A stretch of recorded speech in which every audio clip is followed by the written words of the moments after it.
आखिरी मैसेज रात के 2 बजे थे। पूरा शहर सो चुका था, लेकिन आरव की आंखों में नींद नहीं थी।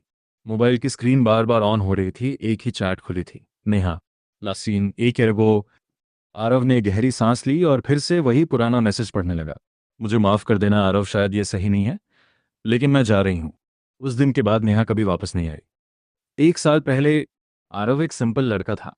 न ज़्यादा दोस्त, न ज़्यादा शौक, बस एक सपना था, अपनी छोटी सी दुनिया बनाना। और उस दुनिया में सिर्फ एक इंसान थी, नेहा। दोनों की मुलाकात कॉलेज में थी। पहली बार लाइब्रेरी में नेहा एक मोटी सी बुक पढ़ रही थी और आरव बस उसे देख रहा था। तुम पढ़ोगे या बस देखते रहोगे? नेहा ने बिना ऊपर देखे कहा। आरव थोड़ा घबरा गया। वो पढ़ ही रहा था। नेहा हंस पड़ी।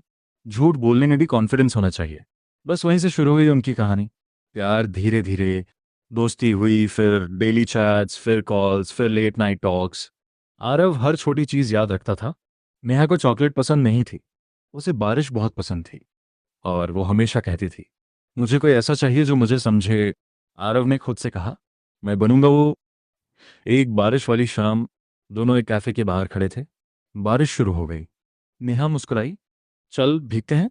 आरव हंसा, तुम पागल हो क्या? नेहा ने उसका हाथ पकड़ लिया। हाँ, और तुम भी हो। दोनों बारिश में भीगते रहे। और उसी दिन आरव ने पहली बार कहा, Neha, I think I love you.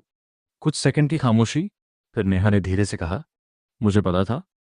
सब परफेक्ट लग रहा था। दोनों हर दिन मिलते, हर छोटी चीज शेयर करते। आरव ने अपने सारे सपने नेहा के साथ जोड़ दिए थे। लेकिन हर कहानी में एक ट्विस्ट आता है। प्रॉब्लम शुरू हुई। नेहा धीरे धीरे बदलने लगी। कॉल्स कम हो गई, मैसेजेस लेट आने लगे, मीट करना अवॉइड करने लगी। एक दिन आरव ने पूछ लिया, तुम बदल क्यों रही हो? नेहा चुप रही। कुछ तो बोलो नेहा। नेहा ने धीरे से कहा, सब कुछ हमेशा सेम नहीं रहता। वो दिन, रात के 11 बजे आरव को एक मैसेज आया, हमें बात करनी है। आरव तुरंत कॉल करता है। नेहा ने कॉल उठाया। उसकी आवाज़ थोड़ी कांप रही थी। आरव, मैं ये रिलेशनशिप कंटिन्यू नहीं कर सकती। आरव शॉक में, क्यों? मैंने क्या किया? नेहा, तुमने कुछ नहीं किया, बस मैं बदल गई हूँ। कोई और है? आरव ने सीधे पूछा। कुछ सेकंड की चुप्पी। हाँ, बस इतना सुना था। दुनिया जैसे रुक गई।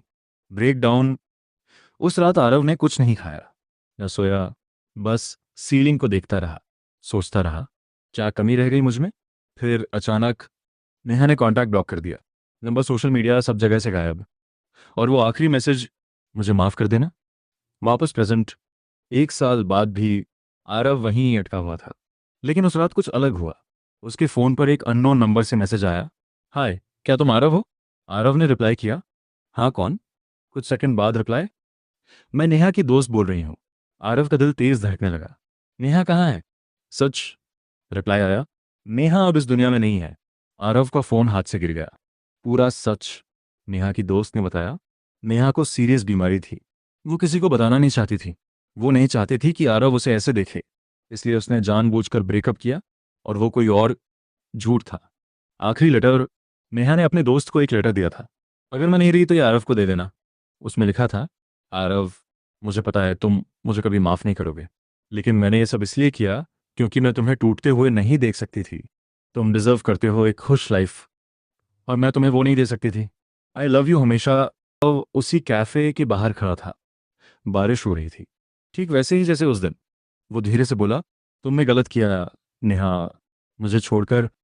उसकी आंखों से आंसू गिर रहे थे, लेकिन इस बार उसके चेहरे पर हल्की सी मुस्कान थी। लेकिन मैं तुम्हें माफ़ करता हूँ। कुछ महीने बाद आरव ने अपनी ज़िंदगी फिर से शुरू की। नेहा को भूल नहीं पाया, लेकिन जीना सीख गया, क्योंकि उसे याद था, वो चाहती थी कि मैं खुश रहूं। मॉरल सीधा सा, कभी कभी लोग हमें छोड़ते नहीं, बल्कि हमें बचाने के लिए दूर जाते हैं। इसे लाइक करें, और ऐसी और कहानियां सुनने के लिए चैनल को सब्सक्राइब करें। मैं जल्द ही ऐसी ही एक और दिलचस्प कहानी लेकर आऊँगा। तब तक के लिए अलविदा।